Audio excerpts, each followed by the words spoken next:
Are you looking for a fun way to win up to 25 times your money this football and basketball season? Test your skills on Prize Picks, the most exciting way to play daily fantasy sports. Just select two or more players, pick more or less on their projections for a wide variety of stats, and place your entry. It's as easy as that. If you have the skills, you can turn $10 into $250 with just a few taps. Easy gameplay, quick withdrawals, and injury insurance on your picks are what makes Prize Picks the #1 daily fantasy sports app. Ready to test your skills? Join the PrizePicks community of more than 7 million players who have already signed up. Right now, PrizePicks will match your first deposit up to $100. Just visit prizepicks.com/bluewire and use code BLUEWIRE. That's code BLUEWIRE at prizepicks.com/bluewire for a first deposit match of up to $100. PrizePicks, daily fantasy sports made easy.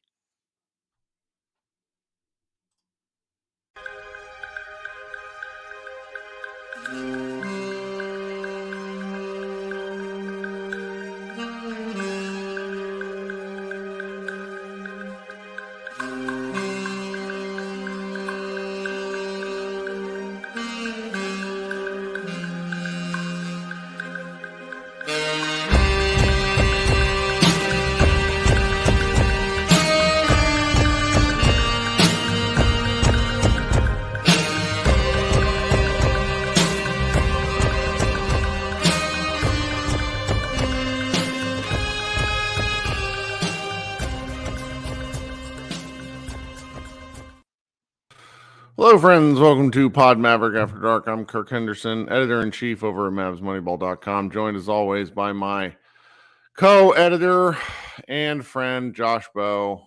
Josh, how you doing tonight? I'm doing pretty good. How about you? You holding up okay? I'm tired. Not too tired. Not as tired as I look or feel. Like, I don't really understand the justification for how tired I feel at the moment when my wife has been doing more of the work than me. But me and the Mavericks share something in common where we're a little more tired than we ought to be, considering the sort of what's been going on in both basketball and then in my life. And so the Mavericks fell tonight to the Toronto Raptors at home, 127-116. The Raptors, barring a game they played against the Bucks the other day, have really had a putrid offense. And there's so many places we could talk about this game from. And I don't like, I'm tired enough to where I'm almost in excuse making mode for these Mavericks. But that was a really frustrating game to watch. And I'm struggling to sort of contextualize what things are worth being frustrated about. Does that make any sense? Yeah, for sure. I mean, they're 6-2, so you don't want to say the sky is falling after one loss. That's but I exactly guess right. Yeah. So I guess the thing is, it's the defense, and specifically the paint defense. It's been a problem every game. That's the thing. It's been bad all season, and it was bad again tonight. They allowed Toronto to score 72 points in the paint. For some context, last season, because it's still too early in the season for me to use this season. So for last season, about 20 games, yeah. Yeah. So for last season, Memphis led the league in points in the paint per game at 57.7. 15th was Washington at 51. So you would consider, anything below 50 is pretty good. Anything, above 53 or so is bad. And the first two games of the season, the Mavericks held the Spurs to 46 points in the paint, and then the Nets to 42 points in the paint. Here are the numbers since then. Memphis 52, Chicago 54, Denver 68, Charlotte 72, Orlando 52, and now Toronto 72. So, to give up 270 plus points, games of points in the paint, and then another 68 pointer, and we're only 8 games into the season. That's not ideal. And if you look at the shot chart, I tweeted it out tonight. It's hilarious. Like, Toronto literally did nothing outside of the paint. I mean, literally nothing. They were 2 of 9 from mid-range. They were 11 of 33 from 3. So this is not one of those games where, you look at it and you're like, well, Toronto got hot from 3 and 3-point shooting is variable and just a bad luck night for the Mavericks. No, this was a very, this was a very poor defensive effort. And that's the reason they lost. There was no variance in this game for sure. And so it's worth pointing out at this point, Derek Lively did not play. He was sort of a late mid-afternoon scratch. Like he clearly started to feel sick, and they decided to hold him out of the game, which is fine. And so what his absence points to, once again, is number one, how important he is to what they do. But he's been there for all these games, except for this one. So it's not like he's not helping that much on the paint defense. Where he's helping is the rebounding. And the Mavericks, what's the difference in boards tonight? The Mavericks only got rebounded by 5, but it did not. No, it's 50 to 38. Why am I seeing NBA.com has 60 to 55? What in the world is the difference there? I'm looking at ESPN. My bad. ESPN's API, so the link between the two has been goofy lately. Like I wasn't even getting, because I always keep the game stats up in the play-by-play, and it was not. There was something afoot there, okay. And so it's this says the Toronto Raptors had 50 rebounds and the Mavericks had 38. Yes, I don't know well, either way, both of them have the Raptors with 15 offensive rebounds, and that's where Lively would have helped sort of clean up some of the mess there. And that's not to say we think Lively is like a bad paint defender or anything. It's because I don't even know where to begin with how bad this perimeter defense has been, because the person who I want to talk about is not the primary culprit. I'm not even really sure what to where to sort of consider, because it's like, all right, you go from the basis point of, if you're going to start Kyrie Irving and Luka Doncic, you have to understand that you're at a disadvantage defensively already. Doesn't matter how hard they try. It's neither is particularly good at it, though they can buckle down for a series of possessions. I think Derek Jones Jr. has done okay. I think Grant Williams has done okay. But then, no Lively, and I watch these guys closeouts and how badly they get beat at the point of attack. And you could just go through the lineup tonight. Luka got embarrassed a few times. Like there was some Dennis Schroeder layups in the second half. I'm like, come on, man. Like I get. OG had a dunk on the baseline when he did a really bad gamble on a steal.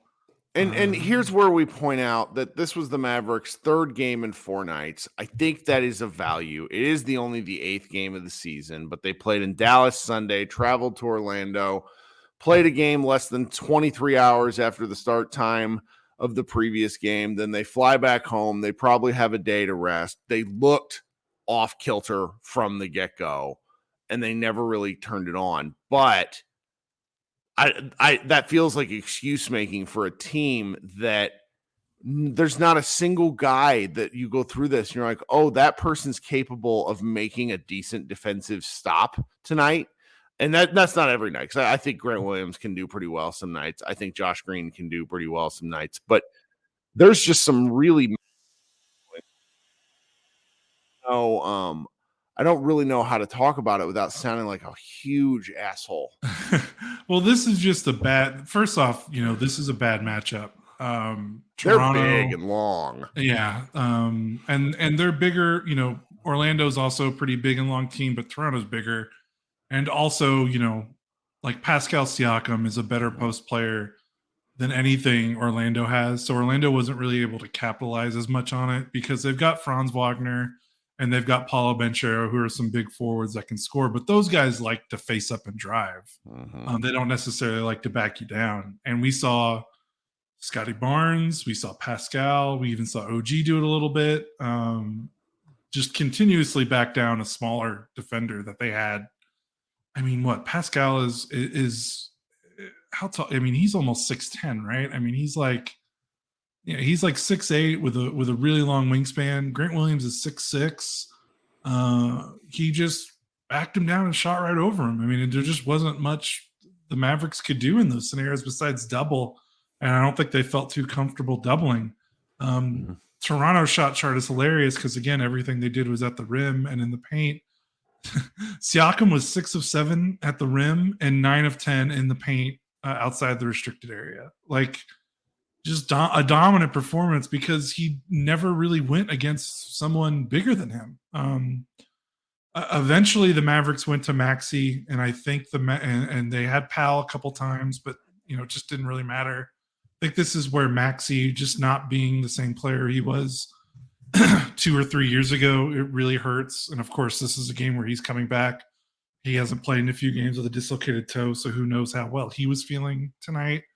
But yeah, the Mavericks just didn't have any answers for Pascal because there was physically just no one on the roster without Lively could guard him. And it was getting so bad that I almost wondered, should the Mavericks do some Maxey Powell double big lineups? And I think Toronto was smart. I don't know if they tried to counter the Mavericks before they could counter, but in the second half, Jakob Poeltl barely played. So yeah. Their coach did laps around the Mavericks tonight. Yeah, I'm looking at it right now. Jakob Poeltl played 5 minutes in the second half. So Toronto basically was paying either Pascal at the 5 or Chris Boucher at the 5, and basically negate, because you can't do Maxey Powell if Poeltl's not on the floor. No, because that presents. So it was almost like, I wonder if Toronto at halftime was like, look, the Mavs might try to go big because they can hide a big on Poeltl. They can hide Dwight Powell on Poeltl. It's not a big deal.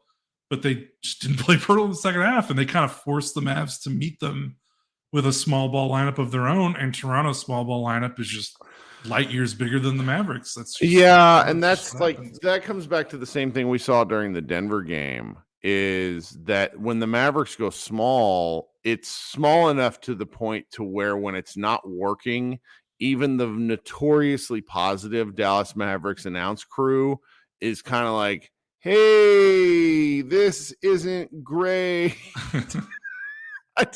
And I'm not really sure what you do about it, because I don't blame Maxey for the position the Dallas Mavericks coaches put him in and have put him in for 3 years now. He has been burnt toast for a long time.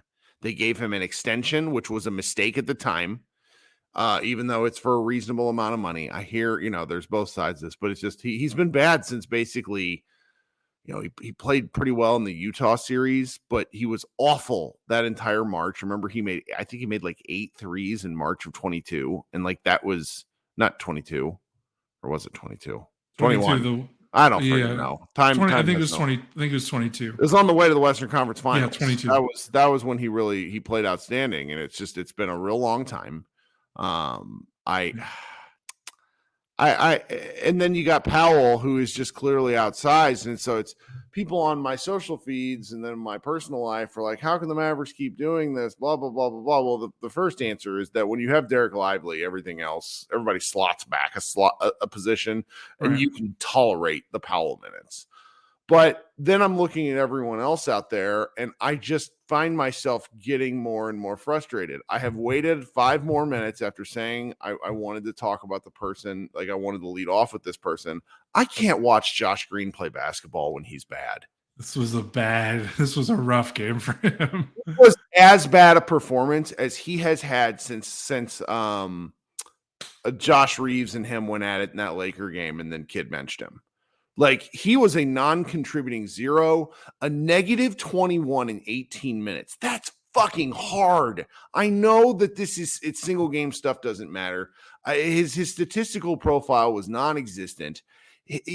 We have folks that are out there, like my buddy Adam Mara, he runs DNVR, and Zach Lowe both think Josh Green is great. And I'm like, I don't want to get down the disparagement mode because I actually think he's pretty functional. But at the end of the day, he is still a 6'4" guard that will not shoot, cannot score when he gets scared, and isn't that good of a defender. He is strong. When he's in a capable position to defend, when he's on, like on nights when he's on, I think he's a pretty functional guy. But he can't navigate screens. SJ covered that for MavsMoneyball.com. He looks like a third grader hitting a screen every time for the first time. And then when a guy gets a head of steam on him, he's just like, where did he go? Like he doesn't know what to do. I find myself maddened. Am I totally off key, or am I just taking this out on him? I'm gonna let my wife told me I didn't actually switch the laundry. Be right back. Okay. I understand. I mean, this was a pretty frustrating game from him. The thing for me, the offense stuff doesn't bother me too much because he's just never those games where he had those huge explosive 20-point nights. I didn't really felt like that was like a realistic expectation for him. And I felt like that might've thrown things out of whack considering his role was going to change with next season, considering, Luka and Kyrie and the depth changes they made. He just never was going to touch the ball as much as he touched it at times last season. So I kind of give him a little bit of a pass on the offensive side, but we're in year 4 and his defense is still kind of that sporadic, youthful energy that doesn't seem concentrated enough that you'd like to see from a player who's now been in the league for a couple of years. He's obviously still super young. Obviously, he had COVID kill his college season, kill his rookie season. He's gonna figure it out. I really do think that, because the tools are there. It's just they need him now. Right. That's exactly right. And it is a little frustrating to see going from year 3 to year 4. I'm not seeing it on the screen. I'm not seeing it on the film. Like, has he had a good game the defensive improvement? Has he had a good game yet? Yes, he has. He's had okay. Which one?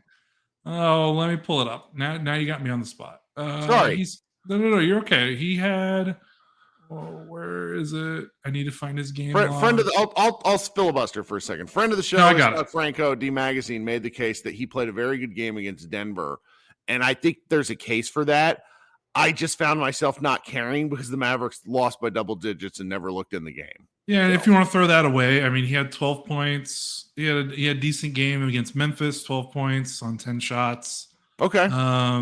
Scored 11 points in the opener against the Spurs. I did like that game. That's a fair one. He's averaging about 1.5 steals per game. So he's made some defensive play, like splash plays, which is nice. He had another one in this game. Okay. It doesn't say that he had a steal tonight, but I swear he had a steal where Toronto kind of grabbed a rebound and was trying to bring it up the court, and he kind of took it away. Well, then it's entirely under the realm of possibility that I'm being unfair because as a top 7 guy in the rotation, I need more from him. No. But here's the thing: like, those steals are nice, but that's one, like, 3 steals in a game is great, but those are 3 possessions. Like, he needs to string together more consistent possessions because, otherwise, like you said, his screen navigation is not where it needs to be. His ability to get around screens, things like that.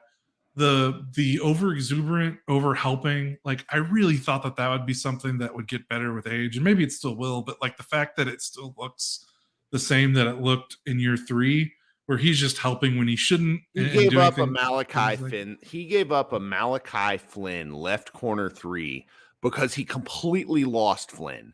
Because he overhelped toward the center, didn't actually affect the play. And then the ball went to Flynn, who shifted over about 5 feet. Josh turned around and looked like a little league goalie trying to figure out where the ball went. And he needs to take about, I don't know, a step and a half less and then know where his guy is. You just can't get lost like that. And again, I'm picking on him. I'm not being fair. Because another bad matchup for him too, because everyone he guarded was pretty much weighed more than him and was like 2 inches taller than him too. So, but that goes to the you look at the when a 19-year-old rookie center is out of your lineup, it should not cause this much of a cascading issue, and that's why this team's still working. Like, this team is still one more. Like, they need one more starting caliber 6'8" forward before we feel like, okay, there's there's something cooking here. I mean, there's already something cooking, but I'm talking about like contention, like being a championship this gets contender. ahead. This Yeah, gets no. ahead. But do you think like are we to the point we played rough? I mean, the Mavericks have played now. It's 8 full games. That's 1/10 of the season. We've yet to see a meaningful Olivier Maxence Prosper minute. Should they have tried him at one of these early ones just to see what he can do, or do we think he's that far gone? I don't think he's that far gone. It's just, do you want a guy that hasn't played any NBA minutes yet? Do you want to throw him out there against a team like this? I mean, I never felt like the Mavericks were in this game. That's kind of the Mavericks. Like, so you get to elements of this, and this is where it's, kind of beating a dead horse in the ground. Third game in 4 nights. They just didn't play. You could go through most of the roster. I thought Kyrie Irving had meaningful moments, but his 22 points, 4 rebounds, 5 assists. I'm still wondering if he's just not particularly comfortable with his foot, because there's just too many times when he's out there kind of standing by himself. But him and Derek Jones might have been the only players that I thought really had good games, I guess, if you could qualify it as such. Everybody else was either I'm ambivalent about or I thought played pretty poorly. Yeah, I understand. Jones had 3 blocks in 29 minutes, which was pretty cool. He's still shooting well, still scoring well. Teams are going to like let him do, like, it's basically kind of up to him. That's not going to change this year. Teams are not going to guard him. Shots. Yeah, so he needs to, just if he can stay somewhat consistent, that's huge. The Kyrie thing was interesting because he shot the ball a little bit better. He kind of faded in the second half. I really wanted him to be more assertive throughout this game. Yeah. There was a stretch, I think it was in the first half, where Luka was off and he was on, and you would think, okay, it's the Kyrie show. Like, that's kind of the point. He needs to run the offense so Luka can get a blow, can get some minutes. And he kind of deferred to Tim Hardaway Jr. a lot. And THJ had 3 turnovers tonight, which for THJ's job is to shoot the ball. His job is to shoot. So that's hard. So to get 3 turnovers, like that means he was handling the ball way more than he should have. And there were like possessions where Kyrie was on the floor, Luka was off, where Kyrie was spotting up in the corner and letting like THJ do some stuff with the ball. And it's like, I understand you want to share the ball and you want to be a good teammate, but that's the time of a game. And that's kind of the area of the game where kind of there was started to be some slippage because they got off to a good start. It wasn't until they kind of went to the bench that things got a little funky, which is really weird because Toronto has been getting killed with their bench units. So it was, again, another kind of little disheartening there. Toronto's starters have played okay for most of the season. It's been their bench that has killed them in their losses. And to see that their bench kind of got them back into the game, that was a little disappointing. Like, I think that should have been what they were up. They had like a, kind of like a 5, 6, 7 point lead occasionally throughout the first quarter, I think. And I think that second quarter when Luka was off, Kyrie was on, you got some bench players in the game. Like, ideally, that's when you want Kyrie to kind of step on the throat, so to speak, and like, dominate the game. Then Luka comes back in and you're just rolling from there. But that actually allows a pretty good pivot point. Brian in the chat is very unhappy with Luka's level of play, and we tend to just sort of naturally, I tend to either be unbelievably frustrated with Luka, or I pull back and don't really want to talk about him at all, because I don't know how. Like, you go look at the guy's lines, and he just night after night he puts up these incredible numbers. But tonight's night was his numbers were bull. 31 points, 8 assists, 7 rebounds, 4 steals, and a block. He only had 4 turnovers, but he was 11 of 26 from the field. He forced a ton of shots that shouldn't have even gone up, and was incredibly frustrated by the length and also by the calls. And guy, like, I don't know, maybe it's because I had like a really rough parenting night with my 7-year-old, but like, I'm just like, fucking grow up. Like, stop. Like, he's too good to do this stuff. And it's like, Kyrie was getting things going in the fourth, and then they come back in, and the Mavs defense, of which he is a part, is getting burned left and right. I'm just like, guys, like, can we stop? Can these just stop? Like, I'm at this point, you're getting very tired, cranky Kirk, because I understand how good Luka is. I'm not being an idiot. I am being an idiot, but I understand how good Kyrie is. It's like, I'm tired of seeing the same stuff. Like, I'm tired of it. Shit happens. You're not going to get calls every night. Don't let it affect your play. Yeah. There's definitely, those first 3 games where he looked like God, basically. Mm-hmm. Like, since the Memphis game, I'm glad you're talking about this. Yeah, so since the Memphis game, here's his overall field goal percentage shooting. I'm just going to round where applicable. 31% against the Bulls, 46 against the Nuggets, 42% against the Hornets, 53 against Orlando, 42% against Toronto. And here are the turnovers, he is on a turnover spree right now. So he had 0 in that Nets game when I was like, okay, cool. Since the Nets game, 6 and these are all turnovers. 6 against Memphis, 6 against Chicago, 9 against Denver, 4 against Charlotte, 6 against Orlando, 4 against Toronto. 4 is not horrible, but when he's sandwiching these 4s around 6s and 9s, he's been a little loose with the ball. What's his career? His career turnovers per game is 4. So he's not that far off it, but he's averaging. Yeah, he's averaging a career high turnovers per game right now at 5, and his usage has actually gone down a little bit. So I would imagine if you want to filibuster for a second, his turnover percentage is probably the highest of his career so far. Yeah, I mean, he had. I'm looking at this now because I remember the first 3 games he only had 10 turnovers, but that's kind of confused and masked by the fact that he had 0 in that Brooklyn game. Someone on Twitter, sorry, I can't remember the name, basically said that the pace is part of Luka's problem, and I do not agree. I do not think it is pace. I think he is playing sloppy. And it feels insane to be like the guy averaging 32, 10, and 9 is playing sloppy. But you watch a game like tonight, and I don't know how you come to any other conclusion. They're still winning. But the third quarter, or I'm sorry, it was the third quarter where they had a chance to make a run. My aunt is staying with us here, and she doesn't know anything about basketball. She's from St. Louis, and she's watching the game with us. And about at one point, she goes, "That guy needs to pass the ball. What is he doing?" And it was just Luka trying to will a shot in, and it's just.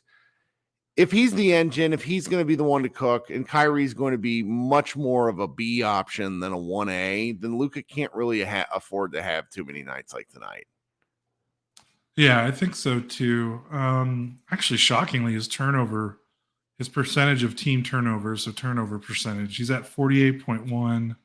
It was 40.1 last season, but actually he's had 2022, he was a little bit higher, and 2021, he was a little bit higher than that.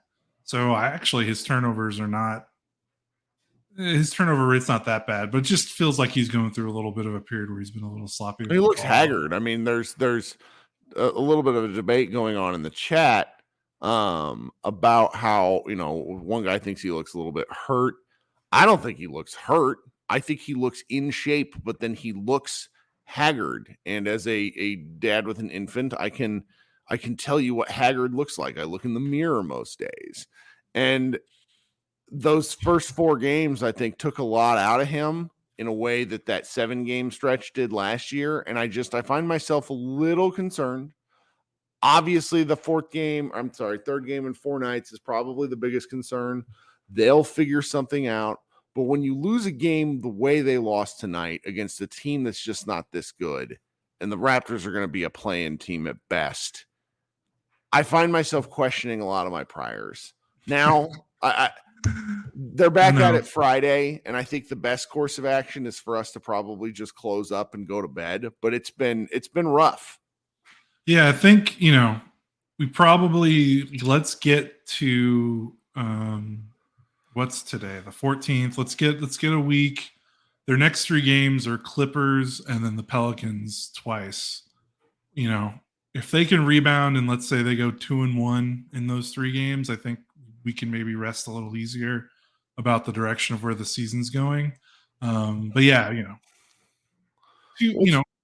I don't know. It's weird. It's weird because they're 6-2, you can't deny that. They've had this creeping problem in every single game they played, which is, again, the points in the paint and the size, but they've been able to blow by it with, they've got a crazy offense. So it was going to run into them eventually. I think the thing is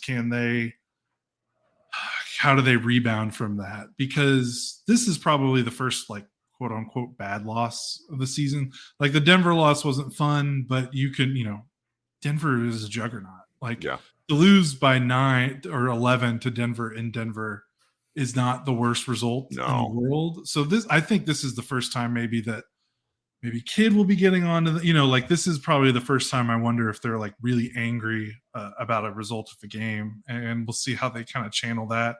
Hopefully Lively gets back on the floor. But yeah, I mean, look, when you play a 6'6" power forward, you're going to run into games like this. There's just going to, yeah.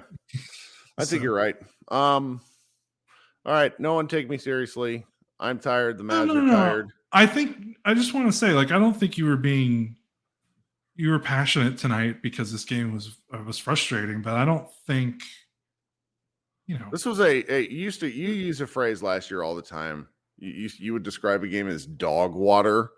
And that's what this game was. Just like, ugh. Yeah, it never felt great after that first quarter for sure. So yeah.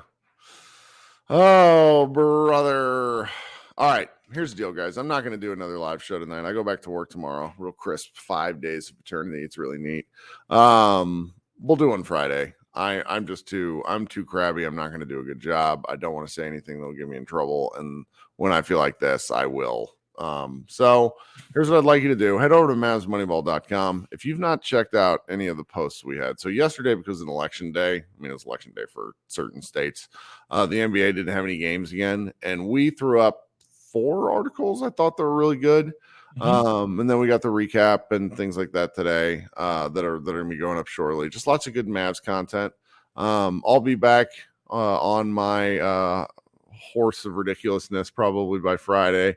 I might have to take every recap because the Mavericks have only one game. Like, they win all the games where I write about them. So that's the conclusion. That I am the person. No, I'm just kidding. If I forgot to do the call to action, if you could subscribe, like the show, that sort of thing, I'd really appreciate it.